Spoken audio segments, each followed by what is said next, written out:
Batman Beyond. Man, I really was the target demographic for this series. I was like 8 when this came out, and I remember being kind of confused but also kind of hyped when it was getting ready to come out because, I was a fair bit of a Batman fan for the most part, but then it was just like, oh, this Batman's a teenager and he's being mentored by old grumpy Batman, and like I was so fascinated by the premise because everything was in the future. We love the future.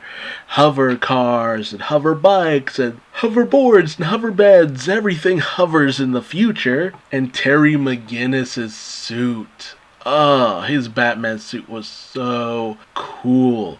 Or should I say shui? I'm not saying shui. That all black suit where you usually see his eyes and you could see his mouth, but I didn't always care for being able to see his mouth. It was more sinister when you couldn't see his mouth, but oh man, the suit looks so intimidating. But Terry had a tendency to kind of quip almost like Spider-Man. So it was this fascinating blend. I mean, you still had Bruce Wayne as the man at the computer or the guy in the seat, whatever you call it, mentoring Terry as you went along. So, while yes, there was a new Batman, you still got that Kevin Conroy behind the scenes mentoring him. And having it take place in a world long after Batman, where most of his villains had either retired or gone away, and same with most of his allies, Gotham City still wasn't any better off. That's always the thing. People are just like, oh, Batman's presence makes Gotham City worse. No, not necessarily. Gotham City is always going to be a terrible cesspool. Yes, sometimes worse villains rise to the surface to try to take him down, but believe me, things would be a lot worse in Gotham if Batman was not around. And it was such a fun dynamic. Terry, after losing his father to a gang called the Jokers of all things, is spurred on to try to fight crime by Bruce in a way that was very reminiscent of how he picks up most of his Robins for the most part. And Terry was kind of this fun blend between Dick Grayson's boyish fun personality and a little bit of the attitude of Jason Todd, and you just kind of meet in the middle and get Terry, who was fun. He had a good heart on his and a good head on his shoulders. I was about to say heart on his shoulders. That's messed up. But it really was easy to get along with Terry's character, and it was fun to just have Bruce being sidelined and having his snark come out. Like he had to draw upon his inner Alfred for most moments with Terry. And it really did create this kind of, Terry was, by all technical means, kind of like a Robin in the Batman costume. He would learn as he went along, and he would just get better and better as time went on.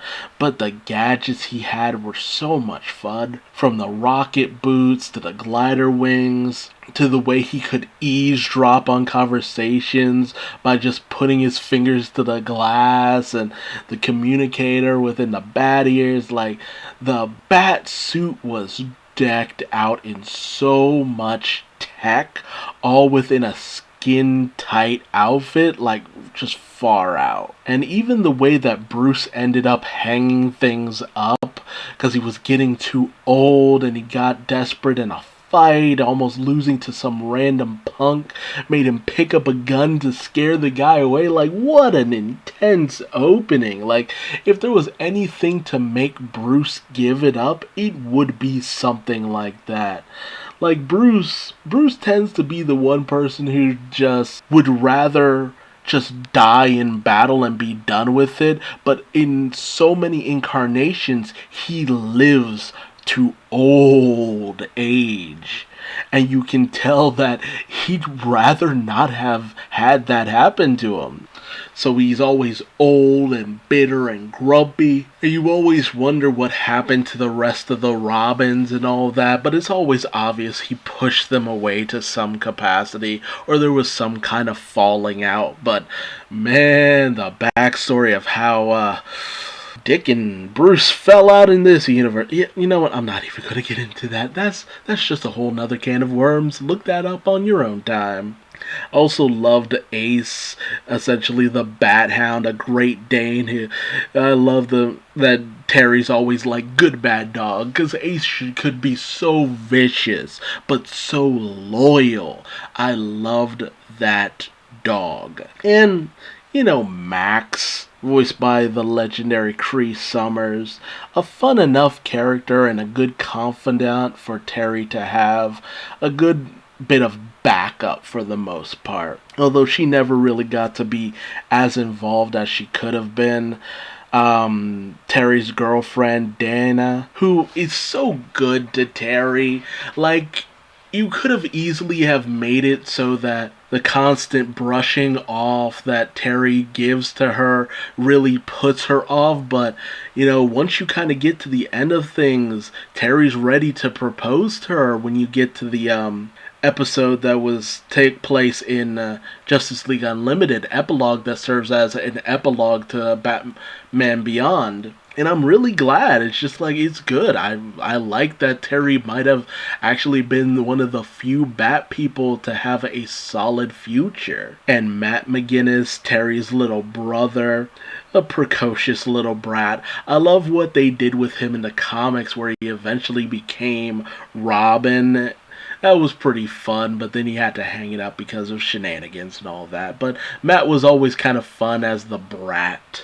You also had Barbara Gordon becoming, of all things, Commissioner Gordon. It's great that Barbara didn't have to lose the use of her legs in this universe, but considering what happened and the falling out between her and Bruce and everything that went on, I always feel sad for the Barbara in this continuity, because it always felt like such a bad turn for her character. Despite the fact that she has a successful career and a loving husband, everything just went in such a sad direction for the whole Bat family for the most part. Also love that Terry got into a bit of a fling with one of the Royal Flush Gang members, and it kind of became this Batman Catwoman kind of situation. That was a lot of fun too. The moments where Terry would end up teaming up with the Justice League was also kind of fun. But with the way that the Justice League was kind of set up, it always kind of weirded me out, because it ended up leaving so many questions about what happened to the actual Justice League. Well, the rest of the Justice League members, I should say. Superman was still around, but you had Aquagirl, who was Aquaman's daughter, and he was missing. You had Big Barda on the team for some reason, which felt like that came out of nowhere. You had a Green Lantern none of us had ever seen before, but given what time period this series took place, made sense. And then Warhawk. What you find out about Warhawk is actually kind of hilariously lovely. You also had the episode that ended up being a backdoor pilot for the Zeta Project, and introduced Infiltration Unit Zeta, and how he was an assassination robot who developed a conscience and gave up killing because he realized how precious human life had become, and then he just went on the run, and Terry ended up helping him out. I did kind of enjoy the Zeta Project and was sad that it only lasted so long, but that'll get its own episode. But the real highlight of the series really was a lot of the bad guys, especially Blight.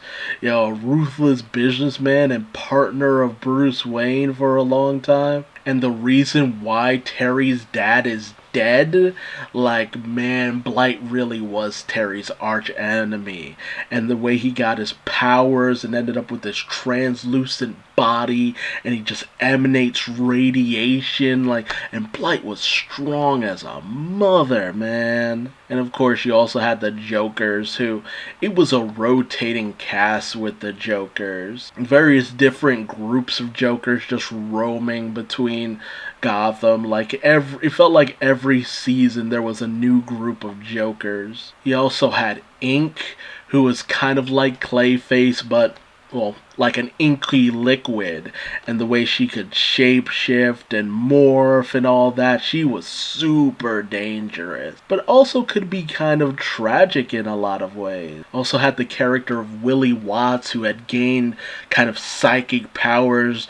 Every time he reappeared, there was something new going on with the character, and it was always just kind of wild.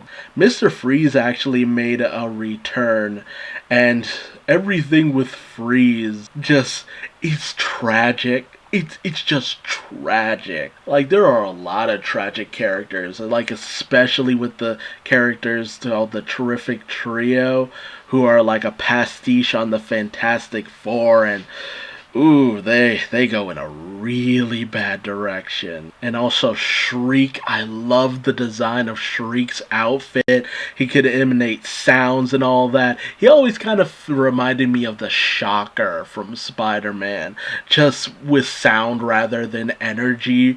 But he kind of just felt like in the same vein of a character.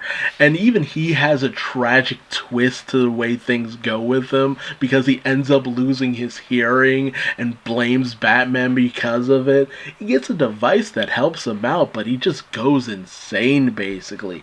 It is really far out there. Ooh, and the Spellbinder. Such a surreal character. Very much in line with Mysterio. Like, there are a lot of Spider-Man analogies in this series, but they were so far out there, because Spellbinder was such a cool concept, because he was a psychologist, and he would use virtual reality and his knowledge of the human mind to kind of freak you out, so it had that added twist, because it's like knowing someone's innermost secrets, being able to psychoanalyze what really kind of gets to them, and then using that against them with holographic technology. It takes the concept of Mysterio and goes one step beyond it. And Curare, the assassin who kept showing up from time to time, she was a dangerous foe. The splicing, the episodes where you had people splicing humans with animal DNA, that got kind of freaky in a lot of places. And dude, the appearance by Ra's al Ghul, or Ra's al Ghul, however you pronounce it, that one, that's an episode you just kind of gotta watch. Like, nothing I say about that episode would do anything any kind of justice. And while the series just kind of ends for the most part, the movie that it got was a good way to cap things off, but then you went further with the Justice League Unlimited episode epilogue, which, introduces something that really kind of throws me. And spoiler alert, if you never watched that, go watch it if you haven't.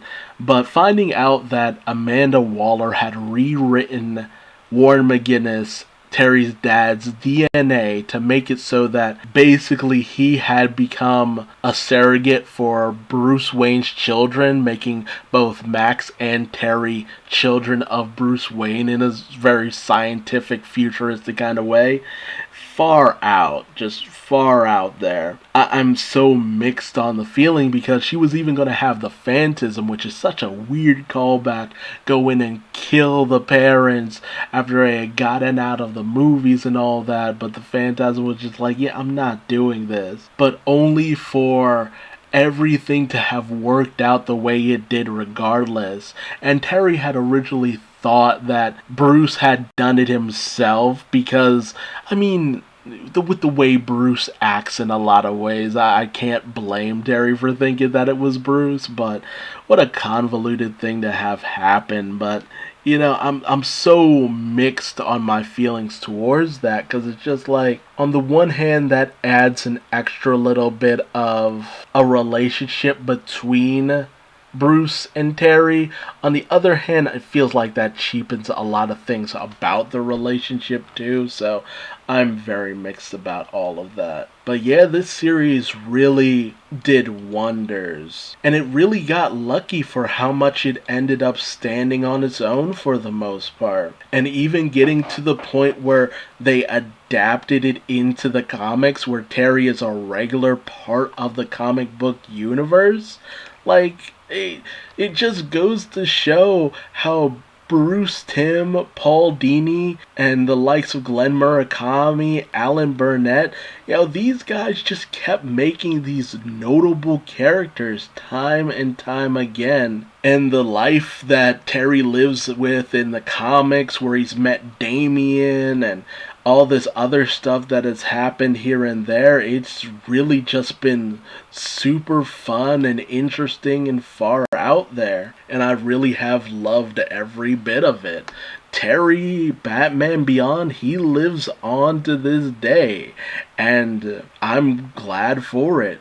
He's a regular staple of the comics that will continue to live on no matter what. But tell me your thoughts on Batman Beyond in the comment section below. What was your favorite part of the series? The bad guys, Terry, Bruce, or something else entirely? Let me know in the comment section below.